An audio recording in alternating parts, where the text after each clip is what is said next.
Hello दोस्तों, हम सभी एक्सरसाइज करते हैं विद द पर्पस कि एक्सरसाइज के दौरान हम अपनी कैलोरीज को बर्न करें और इससे अपने वजन को कम करने में यूज़ करें। एक्सरसाइज करने के दौरान स्पेसिफिक नंबर ऑफ कैलोरीज लगती है, लेकिन क्या हम ऐसा कर सकते हैं कि सेम तरह की एक्सरसाइज को करने के दौरान हम अपनी कैलोरी कंजम्पशन को बढ़ा दें।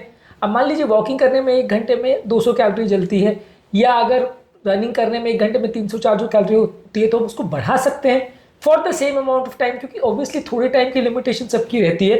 कोई भी आदमी 6 घंटे दिन में एक्सरसाइज नहीं कर सकता। हर आदमी मैक्सिमम 1-आध घंटा या 1-2 घंटा तक मैक्सिमम टाइम उसमें डिवोट कर सकता है।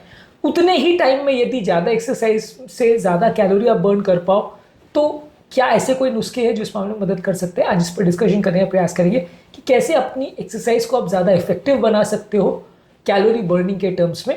टॉपिक पर जाने से पहले जो लोग हमारे चैनल पर नए हैं, मैं रिक्वेस्ट करूंगा कि चैनल को सब्सक्राइब करें, वीडियोस को लाइक करें, शेयर करें, फॉलो करें, कमेंट करें, पूरा देखें। टॉपिक इंपॉर्टेंट है, इसे एंड तक देखिएगा। चलिए शुरू करते हैं।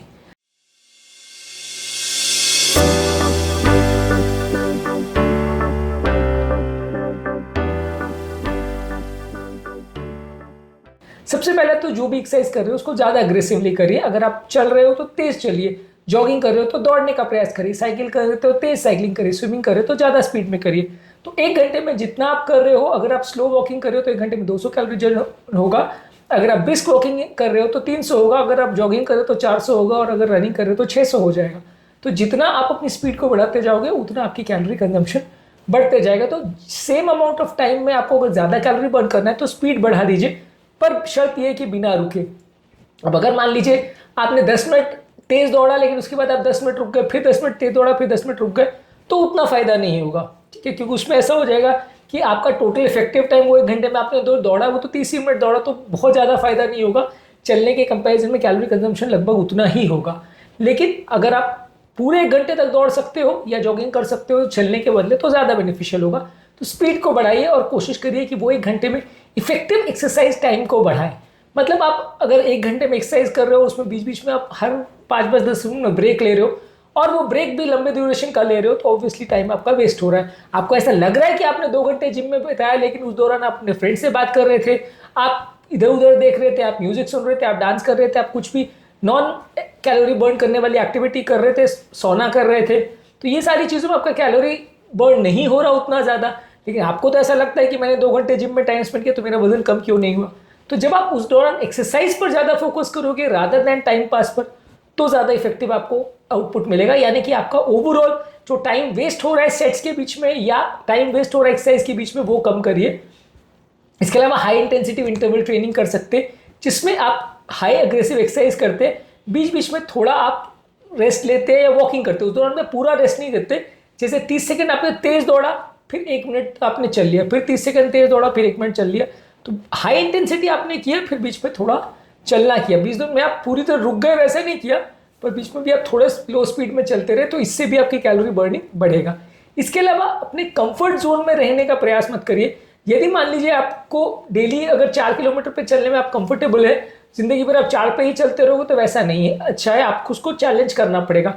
यानी कि आप आज 4 चल रहे हो तो कल 4.5 चलने का प्रयास करिए, फिर 5 किलोमीटर, फिर 5.5, फिर 6, तो बढ़ाते जाएंगे उसको, तो आपको ज़्यादा अच्छे रिजल्ट मिलेंगे। यदि आप अपनी एक्सरसाइज को कर्टेल करके रखेंगे कि 4 किलोमीटर पर आवर में चल के ही मैं खुश हूँ, उससे ज़्यादा चलने में मेरे को कोई दिक्कत नहीं है, तो आपका कैलोरी कंजम्पशन बढ़ेगा नहीं। तो अगर आपको कैलोरी कंजम्पशन बढ़ाना है तो खुद को चैलेंज करना पड़ेगा, ज़्यादा मोटिवेट करना पड़ेगा, ज़्यादा अग्रेसिव दौड़ने के लिए, एक्सरसाइज करने के लिए। इसके अलावा एक्सरसाइज के दौरान अपनी ड्यूरेशन को बढ़ा सकते हैं। 5 से 10 मिनट भी यदि आप एक्सरसाइज की ड्यूरेशन को बढ़ाते हैं या ज़्यादा पुल ऑन करने की कोशिश करते हैं, तो कैलोरी कंजम्पशन बढ़ेगा। इसके अलावा आप अलग अलग तरह की एक्टिविटीज़ को कंबाइन कर सकते हैं। हर एक्टिविटी के दौरान अलग तरह की मसल्स एक्सरसाइज होती है। जैसे आपने आधा घंटा साइकिलिंग किया तो आधा घंटा बॉडी बिल्डिंग कर सकते हैं। इसके अलावा आप रेजिस्टेंट ट्रेनिंग कर सकते हैं। बॉडी बिल्डिंग वगैरह करने से भी फायदा मिलता है। इसमें आप थोड़ा हाई वेट उठा करके अगर बॉडी बिल्डिंग करते हैं, तो इससे आपकी ओवरऑल कैलोरी कंजम्पशन बढ़ जाता है। जिस व्यक्ति का ओवरऑल मसल मास ज़्यादा है और खासकर वो ज़्यादा वेट के साथ एक्सरसाइज कर रहा है, तो उसका ओवरऑल थोड़ा कैलोरी कंजम्पशन बढ़ जाता है। दिन भर में भी वो मसल थोड़ी थोड़ी कैलोरी एक्स्ट्रा खाती रहती है। तो बॉडी बिल्डिंग करने से और वेट ट्रेनिंग करने से भी आपको एक्स्ट्रा फायदा मिलेगा हर एक्सरसाइज के दौरान। यानी एक बार अगर आपने बॉडी बिल्डिंग करके मसल बना लिया, उसको मेंटेन किया, तो बाकी सब एक्टिविटीज़ के दौरान भी आपका कैलोरी कंजम्पशन बढ़ जाएगा। इसके अलावा आप कोशिश कर सकते हैं कि ट्रेडमिल के दौरान थोड़ा इंक्लाइन कर दीजिए। अगर ऑफिस में जा रहे हैं तो वहाँ लिफ्ट के बदले स्टेयर्स का प्रयोग करिए। तो ओवरऑल ये छोटी मोटी चीज़ों में अपनी एक्टिविटी लेवल को बढ़ा देते हैं और ओवरऑल अपना जो हाइट्स चढ़ने की आप अगर कोशिश करते हैं, खासकर ट्रेडमिल वगैरह पे इंक्लाइन को बढ़ाकर, तो उससे भी कैलोरी कंजम्पशन में काफ़ी फर्क पड़ता है।